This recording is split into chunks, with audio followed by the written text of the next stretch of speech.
ನಮಸ್ಕಾರ, ನಾನು ಬಿ.ಆರ್. ನಾಯ್ಡು. ಒಂದು ವರ್ಗದ, ಒಂದು ಧರ್ಮದ ಜನರನ್ನೇ ಗುರಿಯಾಗಿರಿಸಿಕೊಂಡು ದ್ವೇಷಿಸುವ ಬಿಜೆಪಿ ನಾಯಕರ ಮೂರ್ಖತನಕ್ಕೆ ಮಿತಿಯೇ ಇಲ್ಲ. ಪರೀಕ್ಷೆ ಅಕ್ರಮಗಳ ಬ್ರಹ್ಮಾಂಡ ಹಗರಣಗಳಿಗೆ ಸ್ವತಃ ಕೇಂದ್ರ ಸಚಿವರೇ ದೇಶದ ಯುವಜನರ ಮುಂದೆ ಮಂಡಿಯೂರಿ ಹುದ್ದೆಯಿಂದ ಹೊರನಡೆದಿದ್ದಾರೆ.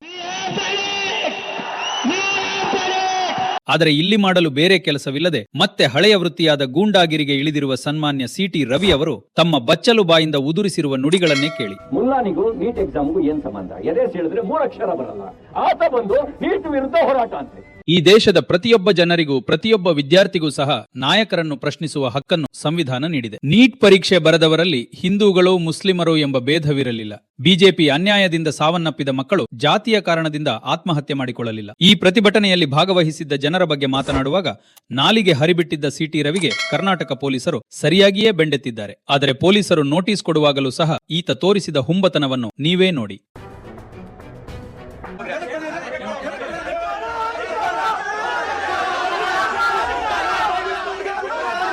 ಇಷ್ಟಾದ ಮೇಲೂ ಬುದ್ಧಿ ಬರದ ಈ ಚೀಟಿ ರವಿ ತನ್ನ ಹುಂಬತನವನ್ನು ಸಮರ್ಥಿಸಿಕೊಳ್ಳಲು ಬೇರೆ ಯಾವುದೋ ರಾಜ್ಯದಲ್ಲಿ ಗಲಭೆ ವಿಡಿಯೋ ತೋರಿಸಿ ತಿಪ್ಪೆ ಸಾರಿಸಲು ಯತ್ನಿಸಿದ್ದು ಬಿಜೆಪಿ ನಾಯಕರ ಜ್ಞಾನಕ್ಕೆ ಹಿಡಿದ ಕೈಗನ್ನಡಿ. ಅದು ಹೋಗಲಿ ಬಿಡಿ, ಎದೆ ಸೀಳಿದ್ರೆ 2 ಅಕ್ಷರ ಇಲ್ಲ ಎನ್ನುವ ಮಹಾಮೇಧಾವಿ ಸಿ.ಟಿ. ರವಿಯವರ ಅಸ್ಖಲಿತ ಭಾಷಣವನ್ನು ಒಮ್ಮೆ ಕೇಳಿ ನೋಡಿ.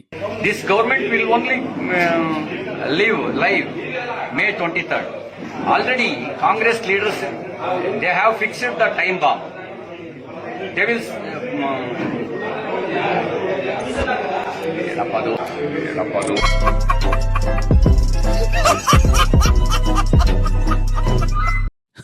ನಕ್ಕು ನಕ್ಕು ಸಾಕಾಗಿದ್ರೆ ಸುಧಾರಿಸಿಕೊಳ್ಳಿ. ಯಾಕೆಂದ್ರೆ ಒಂದು ದೇಶ ಒಂದು ಭಾಷೆಯನ್ನು ಜಾರಿಗೆ ತರಲು ಹೊರಟಿರುವ ಸಿ.ಟಿ. ರವಿಯವರ ಹಿಂದಿ ಭಾಷೆಯನ್ನು ಕೇಳೋದು ಬಾಕಿ ಇದೆ. भाजपा सरकार अपना प्रधानमंत्री जी श्री मोदी जी हमेशा उसमें क्या नया ला सकता है, उसको लाने के लिए नंदन नीलेकणी के नेतृत्व में नया टीम गठित किया है. हम स्वागत करेंगे.